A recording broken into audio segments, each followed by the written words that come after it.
Assalamualaikum warahmatullahi wabarakatuh. Perkenalkan, nama saya Nova Adisonata dari jurusan Matematika, kelas Pendidikan Agama Islam C7. Pada kesempatan kali ini, saya akan mempresentasikan bab 11 mengenai gerakan dan organisasi Islam modern di Indonesia untuk memenuhi tugas pelengkap UTS yang diampu oleh Bapak Muhammad Rizal, SPDI, MPD. Kita memiliki kompetensi dasar yang harus dicapai. Yang pertama yaitu mahasiswa diharapkan dapat memahami macam-macam bentuk gerakan dan organisasi Islam yang menonjol di Indonesia. Lalu yang kedua, mahasiswa diharapkan dapat memahami latar belakang berdirinya serta karakteristik ajaran masing-masing serta beberapa kritik yang dialamatkan pada masing-masing organisasi tersebut. Lalu pada bab 11 ini kita terdapat peta konsep. Yang pertama itu ada organisasi Muhammadiyah, lalu yang kedua ada Nahdlatul Ulama, yang ketiga ada Hizbut Tahrir, dan keempat ada Salafi.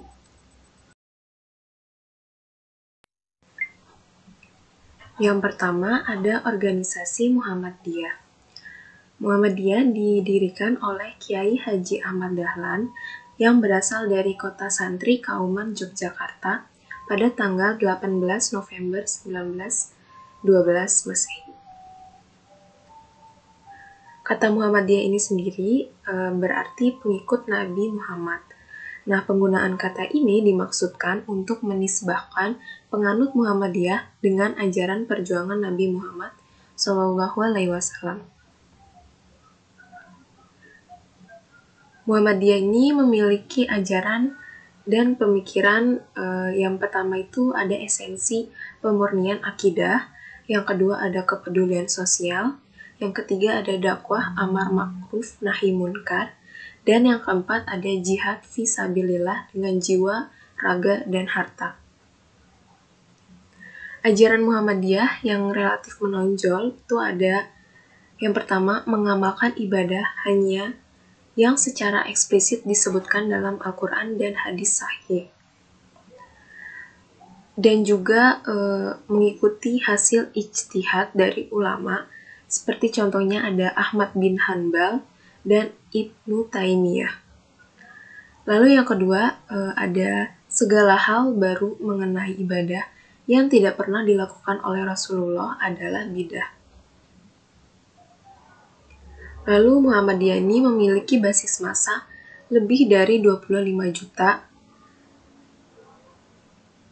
dan berasal dari sekolah modern, para pedagang, penduduk kota, para petani, dan mencakup wilayah Jawa dan luar Jawa. Pendekatan dakwah Muhammadiyah ini menggunakan pendekatan salaf dan juga dakwah menyeluruh. Di samping itu, dakwah Muhammadiyah bertumpu pada 3 prinsip dasar, yaitu yang pertama ada tabsyir, yaitu menyenangkan, islah, yaitu memperbaiki, dan tajdid, yaitu memperbarui.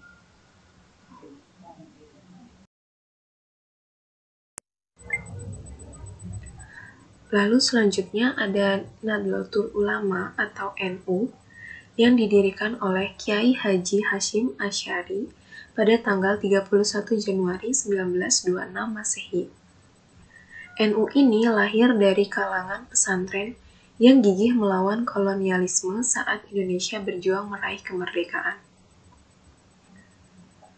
Ajaran dan pemikiran dari NU yang pertama, di samping mengamalkan ajaran yang secara eksplisit tercantum dalam Al-Quran dan hadis, NU juga mengamalkan ibadah yang tidak disebutkan secara eksplisit. Contohnya seperti tahlilan, istighosah, dan lain-lain. Yang kedua yaitu mengikuti hasil ijtihad imam-imam mazhab 4, terutama mazhab Syafi'i, seperti contohnya tarawih 20 rakaat, kunut subuh dan witir pada separuh kedua Ramadan, dan lain-lain. Basis massa NU, populasi di Indonesia berjumlah 40 juta jiwa, yang mayoritas berada di Pulau Jawa, Kalimantan, Sulawesi, dan Sumatera dengan beragam profesi. Yang sebagian besar dari mereka adalah rakyat jelata, baik di kota maupun di desa. Lalu pendekatan dakwah itu dilakukan dengan aswaja, yaitu tawazun atau seimbang dalam segala hal, termasuk penggunaan dalil nakli dan akli. Lalu ada tasamuh atau toleran, ada tawasuh yaitu moderat, dan ada istidal atau tegak lurus, artinya konsisten antara pikiran, ucapan, dan perbuatan.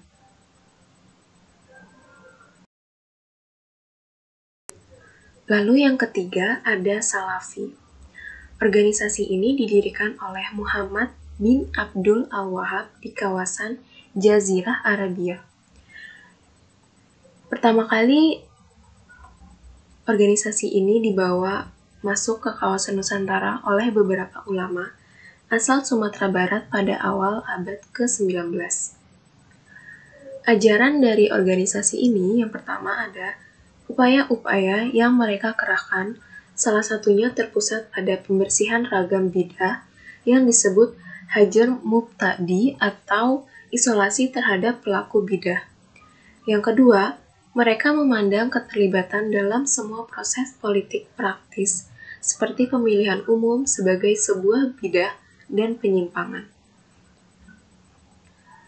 Basis massa organisasi ini yaitu masih sangat sedikit bila dibandingkan dengan pengikut NU dan Muhammadiyah. Tetapi pada umumnya mereka adalah alumni pesantren atau majelis taklim yang diasuh oleh para ustadz tamatan sekolah di Timur Tengah seperti Saudi Arabia dan Yaman. Pendekatan dakwah ini menurut mereka untuk urusan agama tidak ada istilah kompromi. Apa yang dipandang tidak benar menurut dalil Al-Quran dan Sunnah secara tegas ditolak, sedangkan apa yang dianggap benar akan disampaikan walaupun pahit.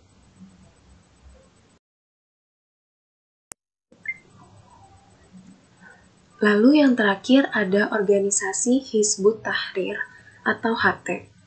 Organisasi ini didirikan oleh Taqiyuddin An-Nabhani, seorang alumni Al-Azhar Mesir, dan pernah menjadi hakim di Mahkamah Syariah di Palestina pada tahun 1953 di Al-Quds atau Baitul Maqdis, Palestina. Ajaran dan pemikiran organisasi ini yang pertama ada menegakkan syariat Islam dalam setiap aspek kehidupan, lalu ada mengupayakan berdirinya negara Islam global atau khilafah yang dipimpin oleh seorang khalifah. Lalu ada juga ajarannya yaitu mengharamkan segala bentuk instrumen demokrasi, termasuk pemilihan umum atau pemilu yang dipandang sebagai produk pemikiran barat atau kufur. Lalu untuk basis masanya, mayoritas pengikut HT di Indonesia adalah kaum muda dari kalangan mahasiswa di kampus-kampus perguruan tinggi umum.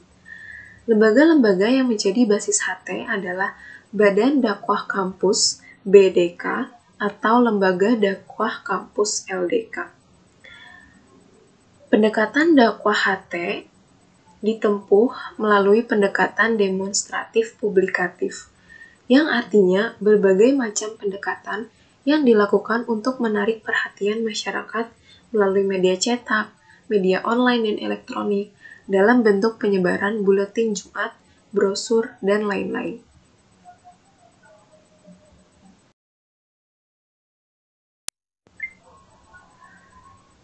Lalu, kesimpulan yang didapat adalah keempat organisasi di atas memiliki beberapa perbedaan mendasar yang sulit untuk disatukan. Kebanyakan terkait dengan persoalan furu'iyah atau cabang fikih, sementara persoalan usul yaitu pokok akidah hampir semuanya sama. Saya rasa cukup untuk presentasi kali ini. Kurang lebihnya mohon maaf. Terima kasih atas perhatiannya. Wabillahi taufiq wal hidayah. Wassalamualaikum warahmatullahi wabarakatuh.